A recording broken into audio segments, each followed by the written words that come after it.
तो आइएगा दोस्तों, आज के इस वीडियो में ये हमारा सूट है। तो इसमें हम कढ़ाईदार सूट है, इसमें गला है, तो इसमें किस प्रकार से बकरम डालते हैं इसके बारे में हम आपको बताने जा रहे हैं। तो सबसे पहले हम इसका सामना ये निकाल लिया है। अब इसमें हम ये हमारा बकरम है, इस बकरम को हम नीचे रखेंगे और ये जो कढ़ाईदार गला है इसको ऊपर रखेंगे। इस प्रकार से इसको बराबर हम ये छपाई वाला कढ़ाई जो है इसको बराबर कर लेंगे इस हिसाब से। और इस पे हम आधा इंच यानी एक पैर के हिसाब से हम यहाँ से सिलाई लगाएंगे, क्योंकि हमें इस पे तुरपाई या सिलाई लगाना है। तो इस कारण से हम एक पैर से इस प्रकार से सिलाई लगा लेंगे। तो ये बकरम में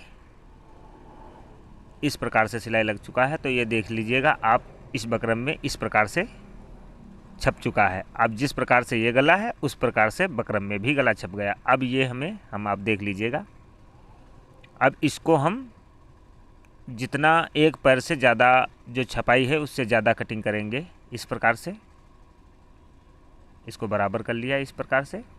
अब ये वाला पीस इस प्रकार से रखेंगे। अब इसमें हम इस प्रकार से चेक कर लेंगे, हमारा बिल्कुल बराबर गला आ जाएगा।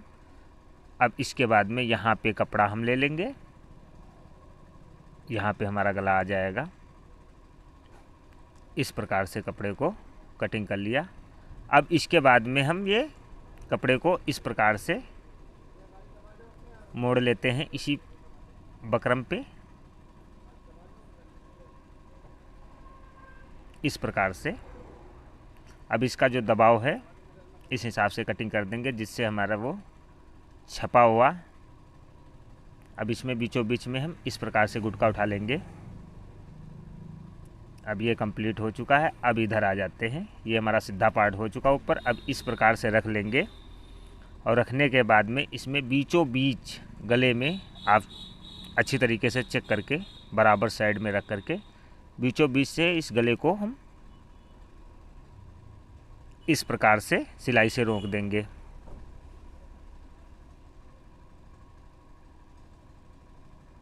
इस हिसाब से ये हमारा रुक चुका है। अब इसके बाद में हम जो हमारा सिलाई से लगाया हुआ छपाई थी उसी के हिसाब से बिल्कुल बराबर उसी पे सिलाई लगाना है इस प्रकार से। अब ये सिलाई लग चुकी है, आप देख लीजिएगा, इधर भी बराबर हमारा आ रहा है। अब इसको हम कटिंग कर लेते हैं इस हिसाब से। कटिंग हो गया। अब इसका हम यहाँ वाला कच्चा खोल लेते हैं जो लगाया था।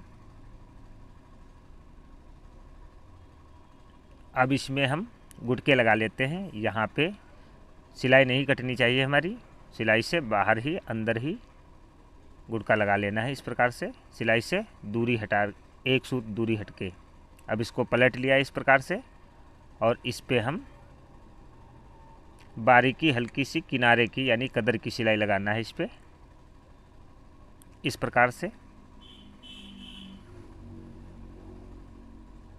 अब ये हमारी सिलाई हो चुकी है। अब इधर हम पलटेंगे तो इस प्रकार से बन करके हमारा गला तैयार हुआ है, आप देख सकते हैं। अब इसके बाद में अगर तुरपाई आपको करना है तो आप डबल सिलाई ना लगाएं।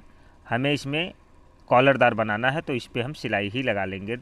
एक पैर की इस पर हम दोबारा लगा लेते हैं।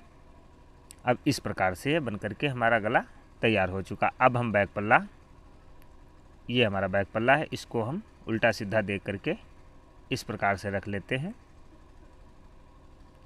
कौन सा हमारा सीधा है हम ये देखना है। ये वाला हमारा सीधा है तो इस प्रकार से हम रख लेंगे और इसी पे वो वाला गला अपना इस हिसाब से सिलाई से बराबर एक पैर से दोनों कंधी इस हिसाब से सिलाई से रोक लेंगे। इसके बाद में डबल सिलाई लगा लेते हैं, क्योंकि डबल सिलाई से कंधी हमारी मजबूत हो जाएगी। अब हम आपको गले के बारे में बताते हैं किस प्रकार से कॉलरदार। अभी इस कपड़े को हम लेडीज़ सूट में कॉलरदार किस प्रकार से गला बनाते हैं। तो यहाँ पे बैक गला इस प्रकार से रख लेंगे। अब यहाँ पर हम इस प्रकार से 1 इंची बैक गला कम कर लेते हैं। कॉलरदार कोई भी सूट हो तो 1 इंची मात्र इस प्रकार से बैक गला, चाहे आप पहले भी कटिंग कर सकते हो और बाद में भी। हम आपको बाद में इसलिए बता रहे हैं क्योंकि इसमें आपको कोई दिक्कत नहीं आ सकती है। अब इस प्रकार से हम बराबर कर लिया है। अब इसमें हम ये आप देख सकते हैं, इस प्रकार से हमारा गला बनकर तैयार हो चुका। कॉलर के बारे में बाद में बताएं।